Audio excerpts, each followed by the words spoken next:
Good morning student, कैसे हैं आप सब। Welcome to MS Nainital public school. जैसा कि मैंने कक्षा 5 की जो पहला आपकी अध्याय थी व्याकरण की, भाषा एवं व्याकरण, तो फर्स्ट लेक्चर में मैंने आपको बताया था भाषा क्या होती है, बोली क्या होती है, व्याकरण क्या होता है और व्याकरण के अंग कितने होते हैं। आज मैं सेकेंड लेक्चर शुरू करने जा रहा हूँ और उसमें मैं बताऊँगा आपको कि व्याकरण के जो 4 अंग होते हैं वो क्या क्या होता है और उसमें हमको क्या क्या पढ़ना पड़ता है, उसकी परिभाषा क्या होती है। जैसे कि व्याकरण के 4 अंग होते हैं, वर्ण विचार, शब्द विचार, रूप विचार, वाक्य विचार। ये तो मैंने आपको पहले भी लेक्चर में बताया हुआ है, ठीक है। तो आज हम बताते हैं आपको वर्ण विचार क्या होता है। तो बच्चों, एक एक शब्द में कई कई वर्ण होते हैं, इनके उच्चारण अलग अलग स्थान पे होते हैं। एक शब्द होता है उसमें कई वर्ण होते हैं, उनका उच्चारण अलग अलग स्थान पर अलग अलग तरीके से किया जाता है। कुछ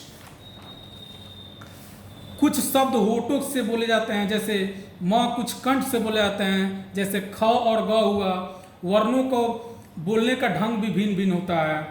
जैसे कि वर्ण विचार के अंतर्गत वर्णों का आकार, उच्चारण, उनके मेल से शब्द का निर्माण अध्ययन किया जाता है। जैसे कि हम कोई भी शब्द बोलते हैं, उसका बोलने का तरीका कुछ अलग होता है। जैसा शब्द होता है वैसा हम बोलते भी हैं, उसको हम सामने वालों को समझाते हैं उसके तरीके से, ठीक है। सेकंड जो हमारा व्याकरण का अंग है वो है शब्द विचार। किसी भाषा का शब्द भंडारण कई तत्व से बनता है। हिंदी भाषा के भंडार में संस्कृत, अंग्रेजी, फारसी, अन्य भाषाओं के शब्द भी सम्मिलित हैं। जैसे हिंदी हमारी भाषा है, हिंदी हमारी राष्ट्रीय भाषा भी है, तथा इसमें संस्कृत, अंग्रेजी, फारसी और अन्य सभी भाषाओं के भी शब्द क्या हैं, मिले हुए हैं। हर भाषा अपने अपने ढंग से शब्दों का निर्माण करते हैं। कोई भी भाषा है उसमें अनेक शब्द, भिन्न भिन्न शब्दों का मिश्रण होता है। शब्द विचार के अंतर्गत इन्हीं बातों का अध्ययन किया जाता है। शब्दों की उत्पत्ति, विकास, निर्माण, अर्थ आदि का अध्ययन शब्द विचार का विषय है, ठीक है बच्चों। जैसे कि मैंने बताया आपको, शब्द विचार क्या है, किसी भाषा का शब्द भंडार कई तत्वों से मिलकर बना होता है। इसमें बहुत सारे संस्कृत के, अंग्रेजी के, फारसी के, अन्य कई भाषाओं के वर्ड इसमें सम्मिलित होते हैं।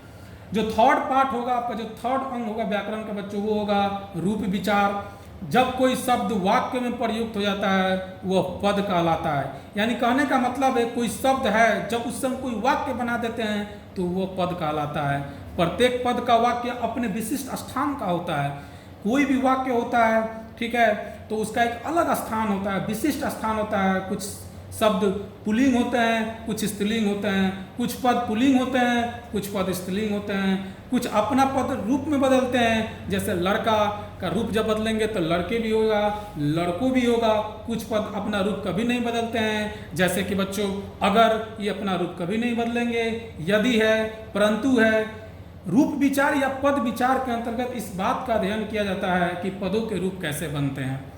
रूप परिवर्तन या रचना के अनुसार उनके कौन कौन से प्रकार और वाक्य में शब्दों का क्या क्या कार्य होता है, ये शब्द हम रूप विचार में पढ़ते हैं।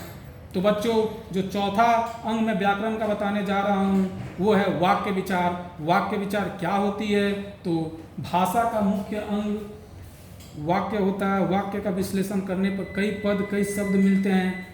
प्रत्येक वाक्य की एक निश्चित बनावट होती है। कोई भी वाक्य है उसकी जो स्ट्रक्चर होती है, उसकी जो बनावट होती है, उसकी जो संरचना होती है, वो एक निश्चित तरीके से होती है। वाक्य में कर्ता पहले, क्रिया अंत में रहती है। वाक्य के अंतर्गत वाक्य के प्रकार, वाक्य का गठन, पदों के आपसी संबंध, उनके क्रम का अध्ययन किया जाता है, जिसे हम क्या बोलते हैं, वाक्य विचार बोलते हैं। और वाक्य विचार को इसी में हम लोग पढ़ते हैं। तो बच्चों, मैंने आज आपको बताया सेकेंड लेक्चर में वाक्य विचार क्या होता है, रूप विचार क्या होता है, शब्द विचार क्या होता है, वर्ण विचार क्या होता है। ये सब 4 जो हैं व्याकरण के अंग हैं। तो मुझे आशा है कि बच्चों आप लोग ये खूब अच्छे तरीके से समझे होंगे। एक बार इसको और अच्छे से पढ़ें आप सब, उसको कॉपी में लिखें और उसे याद करें। थैंक्स।